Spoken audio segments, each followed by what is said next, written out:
ದಿನನಿತ್ಯದ ಸುದ್ದಿ ಅಪ್ಡೇಟ್ಗಾಗಿ ಈ ಕೂಡಲೇ ನಮ್ಮ ಪಂಚಗಿರಿ ನ್ಯೂಸ್ ಚಾನೆಲ್ ಅನ್ನು ಸಬ್ಸ್ಕ್ರೈಬ್ ಆಗಿ ನಮ್ಮನ್ನು ಪ್ರೋತ್ಸಾಹಿಸಿ.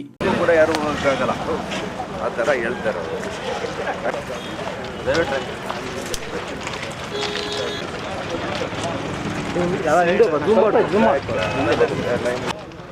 ಬೇರೆದು ತುಂಬಾ ಪ್ರಾಬ್ಲಮ್ಗಳು ನೋಡಿ ಸರ್.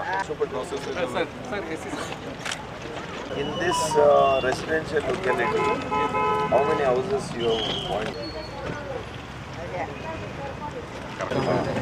ಇದು ಒಂದು 20 ವರ್ಷದ ಪ್ರಾಬ್ಲಮ್.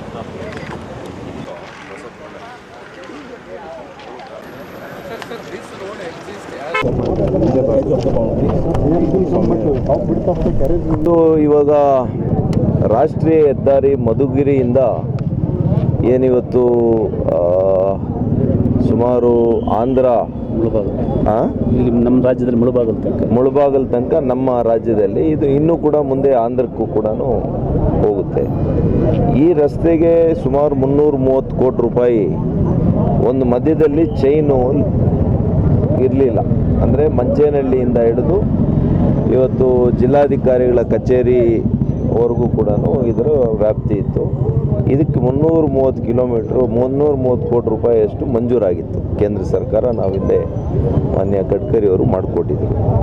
ಇದು ನಡೀತಾ ಇದೆ. ಇಲ್ಲಿ ಶಿಡ್ಲಘಟ್ಟ ಸರ್ಕಲ್, ಚಿಕ್ಕಬಳ್ಳಾಪುರ ನಗರದ ಪ್ರದೇಶದಲ್ಲಿ ವ್ಯಾಪ್ತಿಯಲ್ಲಿ ಬರುವಂಥ ಶಿಡ್ಲಘಟ್ಟ ಸರ್ಕಲ್ನಿಂದ ವಿಶ್ವೇಶ್ವರಯ್ಯ ಶಾಲೆ ಮುಂದೆ ಮತ್ತು 30ನೇ ವಾರ್ಡ್ನಲ್ಲಿರ್ತಕ್ಕಂಥ ಡಾಕ್ಟರ್ ಅಂಬೇಡ್ಕರ್ ಅವರ ಕಾಲೋನಿ ಅಂತ ಏನು ಕರಿತೀವಿ, ಈ ಹಿಂದೆ 200ಕ್ಕೂ ಹೆಚ್ಚು ಮನೆಗಳಿಗೆ ಅವರು ನೋಟಿಸನ್ನು ಕೊಟ್ಟಿದ್ದಾರೆ ರೈಲ್ವೆ ಇಲಾಖೆಯವರು.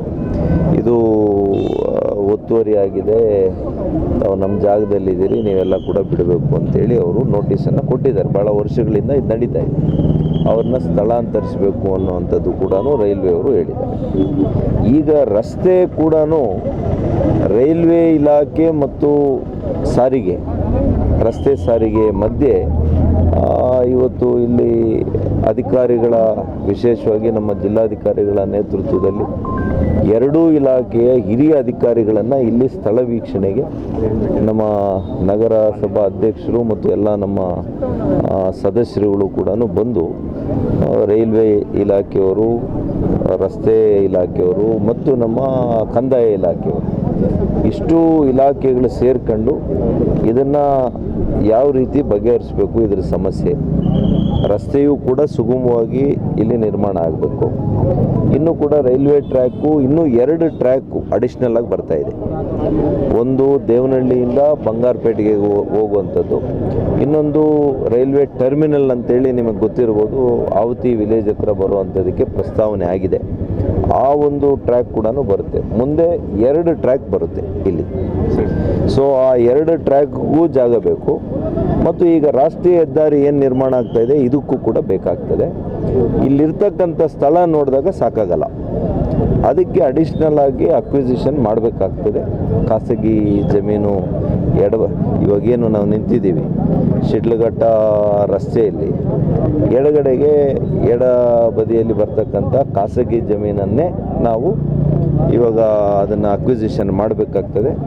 ಆದರೆ ಇದು ಯಾರು ಈ ಒಂದು ಕಾಸ್ಟನ್ನು ಬೇರ್ ಮಾಡ್ತಾರೆ, ರೈಲ್ವೇಸ್ ಅವ್ರು ಮಾಡ್ತಾರಾ ಅಥವಾ ನ್ಯಾಷನಲ್ ಹೈವೇ ಅವ್ರು ಮಾಡಬೇಕಾ, ಇದನ್ನೆಲ್ಲ ಕೂಡ ಜಿಲ್ಲಾಧಿಕಾರಿಗಳು ಈಗ ಒಂದು ಸಭೆ ಕರೆದಿದ್ದಾರೆ. ಅವ್ರ ನೇತೃತ್ವದಲ್ಲಿ ಒಂದು ಸಭೆ ಮಾಡಿ ಅಂತಿಮವಾಗಿ ಇದರ ರೂಪುರೇಷೆಗಳನ್ನು ಯಾವ ರೀತಿ ಬಗೆಹರಿಸಬೇಕು, ಯಾವ ರೀತಿ ಇದಕ್ಕೆ ತಕ್ಷಣ ಈ ರಸ್ತೆ ಮತ್ತು ರೈಲ್ವೆ ಟ್ರ್ಯಾಕ್ ಇವೆರಡೂ ಕೂಡ ಬರಬೇಕು. ಎರಡೂ ಸೇವೆ ಅಗತ್ಯವಾಗಿ ಬೇಕಾಗಿರ್ತಕ್ಕಂಥ ಸೇವೆಗಳು. ತಮಗೆ ಗೊತ್ತಿದೆ, ಇವತ್ತು ಅತ್ಯಂತ ಕಡಿಮೆ ದರದಲ್ಲಿ ಯಾರಾದರೂ ಪ್ರಯಾಣಿಸಬೇಕು ಅಂದರೆ ಅದು ರೈಲ್ವೆನೇ.